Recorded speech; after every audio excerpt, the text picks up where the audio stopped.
So I had a really tough conversation with the kids today. I get 3 video chats a week, and Grace is only 5, and she does pretty good for being only 5. She's got a lot of patience. She's excited to talk to Dad, and it goes pretty well. She's also really really smart. Everett's really smart too, but I have a feeling he's been told a lot of bad things about his dad, and he just repeatedly says he doesn't want to talk to his dad. It's a painful process because they miss me and I miss them. So the video chats hurt. I mean, they hurt all of us. They're painful. It's better than no connection, but it's just not enough. I only get to see the kids once a month because of the way things work here in Hawaii.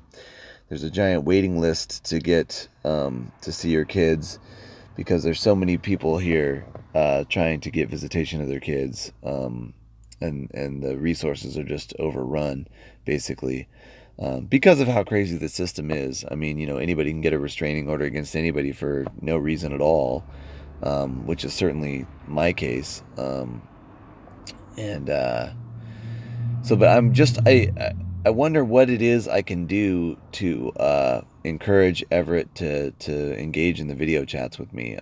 Grace does pretty good, like I said, but Everett just I'm not talking, and then he leaves, and then he's very angry, and rightfully so. He misses his dad. He doesn't get to talk to his dad. When he does get to talk to his dad, it hurts, and it's on a video chat where it's like, stilted, and the audio quality is not great, and they're always in the dark too. Even though it's during the day, they're pretty much in the dark, and I can't hardly see them. And frequently, because of my situation, I'll be in a situation where there's background noise or whatever, and they might not be able to hear me as well as I would like either. But I'm just kind of curious what I should do. They've asked me to bring them things. I know Everett wants some books. He's quite an avid reader, and I usually support that and really enjoy bringing him books. But when he's not engaging in the video chats, I feel like there should be some consequences for that. And I feel like, because Grace does such a good job with the video chats, I feel like I should bring her the books that she wants and maybe not bring Everett the books he wants. But I'm really not sure what to do, and I'm just kind of curious what everybody else's thoughts are. I mean, how to be a dad in this extreme parental alienation situation is just, it's really, really hard, and I'm looking for advice, basically. I'm doing the best I can. I've now chased my kids from Oregon to California, and then from California to Hawaii, and and I've just been going back through the court system again and again and again and again, trying to get visitation, and at the moment, it's just I have no rights at all as a dad, and it's just almost no rights. I mean, like I said, I'm supposed to get 3 visits a week. But in Hawaii, the place is so booked that I can only get 1 visit a month. So, and it's really just not enough, and it's very painful for all 3 of us. And yeah, so I'm looking for any kind of advice on how I can encourage my son to engage in the video chats, given that he's suffering all the kind of classic symptoms of parental alienation. Now he's beginning to hate his dad because his dad's not around, even though his dad has followed him 3 states and spent, $200,000 on court proceedings trying to be in his life. And I just don't know what to do at this point. He pretty much right away during the video chat says, I'm done talking, and he just runs off, which is totally encouraged by the alienating parent, of course. I mean, it's rare. I'm supposed to have 3 20-minute video chats a week, and it's rare that they go more than 10 or 12 minutes. Grace does pretty good still, thankfully. She misses her dad, and so I'm thinking maybe during the next real visit, I'm going to come and I'm going to bring her rewards for engaging in the video chats, and maybe not bring Everett rewards, or diminished rewards for not engaging in the video chat. I'm just curious what everybody else thinks, if that's a good strategy. What's the strategy to really get my son to engage with me, given that he's been told horrible things about me? I mean, he keeps saying I'm crazy, even though I've never been diagnosed with any kind of psychoses whatsoever. I've never been accused of any kind of crime either. you know, I feel pretty rational. I'm sitting here having a conversation with my phone and like a rational person. Um, I have no problem holding any kind of job other than, legal issues when child support services comes to try and get money. And sometimes the accounting department decides that it's not worth the extra man hours to have me as an employee, given that.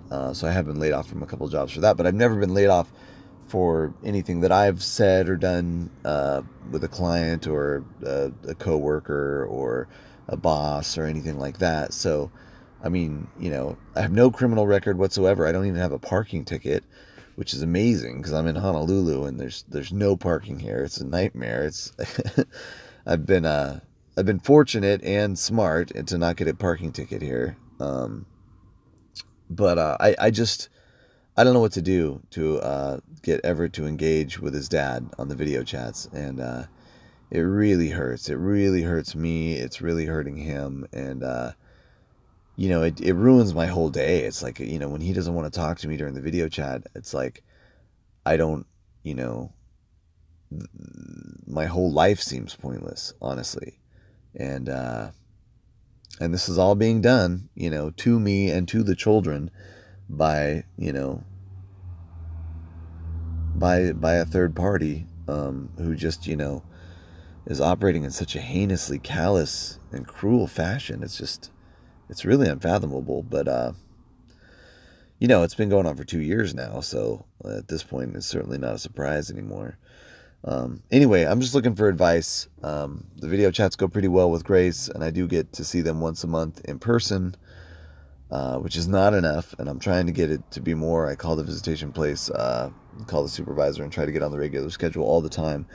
But there's so many dads here in Hawaii trying to see their kids, especially because it's there's a lot of military here in Hawaii, and everybody knows that everything related to military is bad for the family, bad for the kids, bad for the family relationships. If you're not aware of that, just go do the research yourself. I mean, everything is bad related to family structure and military. And this is another example. Their stepdad is in the military, and they're being alienated from the real dad, and it's just this is just all very typical. And my story is not even unique. I know there's a million dads out there, and a few, probably 100,000 moms too. In my same situation. So I'm just looking for advice on how to try to kind of keep that connection with my son, because I feel it slipping away, and I know it's because he's being told bad things about his dad, and I'm not sure what I can do about it. He keeps saying you're crazy, and it's like it's very disrespectful, obviously, and it's unwarranted completely. I've never been diagnosed with any kind of mental issue at all, although having my kids taken from me in such a horrendous and cruel fashion probably has led to some kind of PTSD on my part. I'm willing to acknowledge that. But anyway, any kind of advice, gratefully appreciated, and just putting it out there on the interwebs. Thanks, Internet fam.